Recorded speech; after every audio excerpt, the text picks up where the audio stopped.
All right, it's 9:30, the 26th day of January. We'll bring a special session, Somervell County Commissioners Court to order. Let the record show Larry Halsey, John Curtis, Danny Chambers, Kenneth Wood, and Don Krantz are all present. Item number 1 is discuss, take action on the burn ban. Mark, would you like to fill us in where we're at and what we need to do?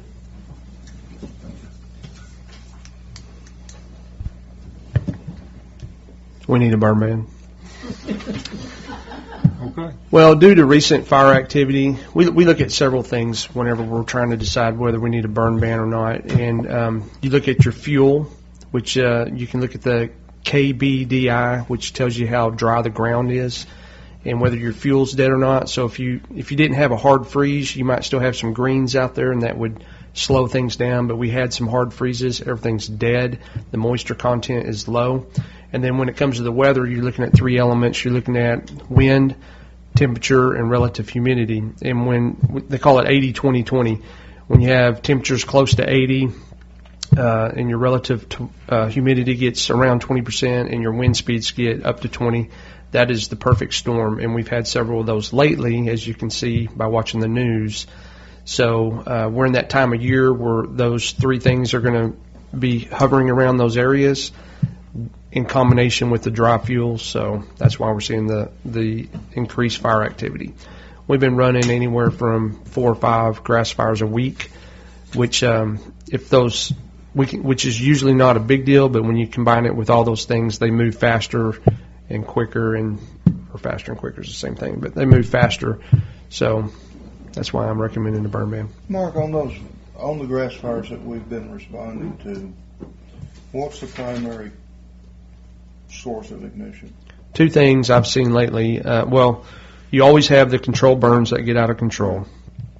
But recently, dragging chains, like somebody pulling a trailer and the chains are dragging, that caused 2 or 3 different types of fires, and we've had 2 or 3 that were started by welders.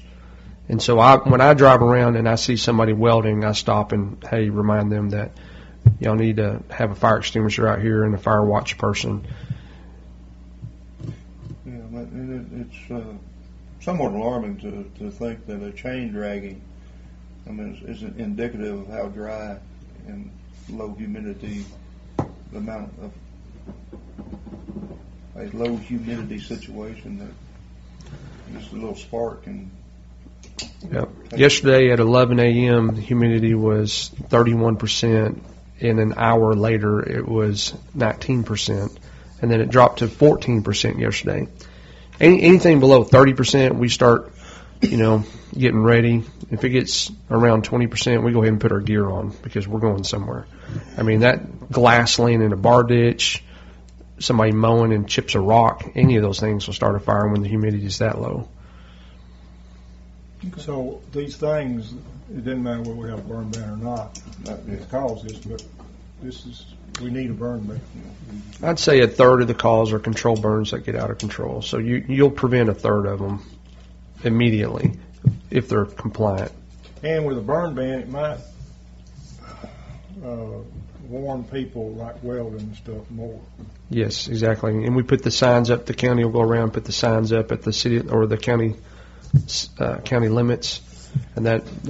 Most counties surrounding us are in a burn ban, correct?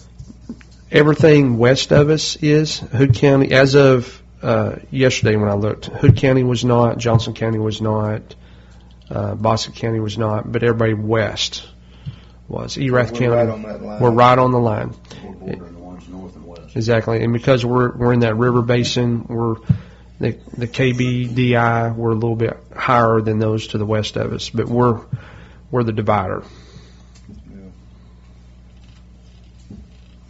Well, in light of that, do I have a motion? Yes. I have a motion by Larry Halsey to set a burn ban at this time, effective immediately today. Second. I have a second by Kenneth. Do we have any further discussion or questions for Mark? All in favor of said motion?